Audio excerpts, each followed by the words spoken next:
É provável que a primeira oferta de sacrifício tenha oferecida pelo próprio Deus ao matar um cordeiro e dele fazer roupas para Adão e Eva quando pecaram. Era a lição clara de que pecado exige pagamento com morte. Nessa época, a oferta era sempre de holocausto.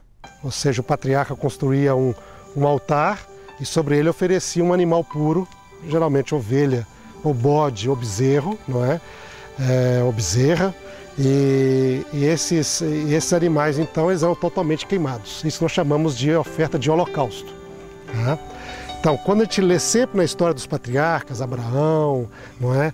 O Noé, a história de Jó, são essas ofertas que nós temos ali, o caso da oferta de holocausto. Mas a oferta não era injusta. Quem podia mais, dava mais. Quem era mais pobre, dava menos. E a influência que cada um tinha ditava o peso da oferta. Por exemplo, um pobre agricultor que cometia um pecado podia dar um animal como uma pomba, um animal barato. Já um sacerdote que cometia o mesmo pecado deveria dar um animal maior, um carneiro, por exemplo, já que a sua influência era grande. Já um príncipe com o mesmo erro tinha que dispor de muito mais, 2, 10, 50 bois, por exemplo. Afinal, ele influenciava muito mais gente. O centro do templo era a oferta, porque ele tinha de representar o sacrifício de Cristo e a intercessão, não é? O fato de Cristo ser o nosso sacerdote, porque o objetivo principal do templo era esse, do serviço, representar o plano da salvação. Agora, sabe? quando a gente fala em oferta no Velho Testamento, por exemplo, a gente tem a impressão de que o culto era oferta. O que eles faziam além de entregar oferta? Bom, nós temos ali no contexto, a gente tem bastante orações, nós vemos pessoas orando a Deus, não é? Nós temos, às vezes, a pessoa exortando, quer dizer, o patriarca, ele funciona que nem o pastor, ele vai exortar, ele vai ensinar, orientar, não é? Mas, sobretudo, oferta e oração era a base, realmente. Mas daí veio o exílio na Babilônia e não tinha mais tabernáculo nem animais para sacrificar. Os judeus então começaram a se reunir para outras formas de adoração e surgiu a sinagoga. Então, quando foi destruído o templo, criou um problema, não existe sacrifício. Então, durante os 70 anos que durou o exílio babilônico, o povo de Israel esteve no exílio e não havia sacrifício.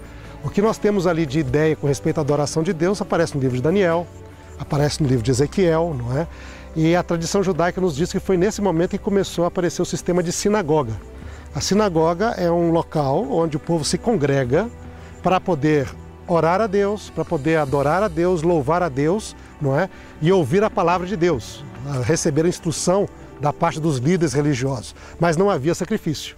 Quando termina o período do exílio, o povo pode voltar para Jerusalém, ele reconstrói o templo.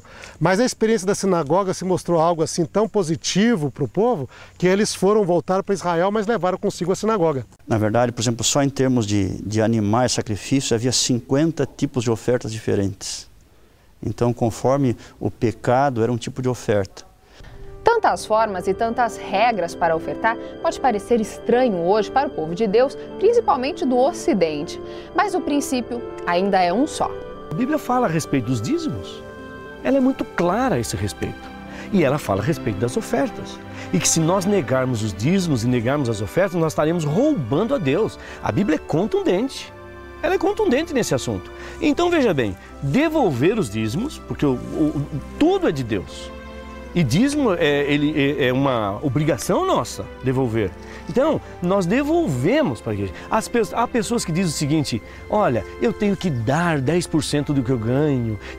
Sabe, Deus não pede 10%, Deus pede 100%. Ele pede 10% para direcionar para uma causa e 90% para outra causa. A nossa vida é o que Ele quer. Ele quer a nossa vida, a nossa morte, 10%, os outros 90%. Ele quer tudo.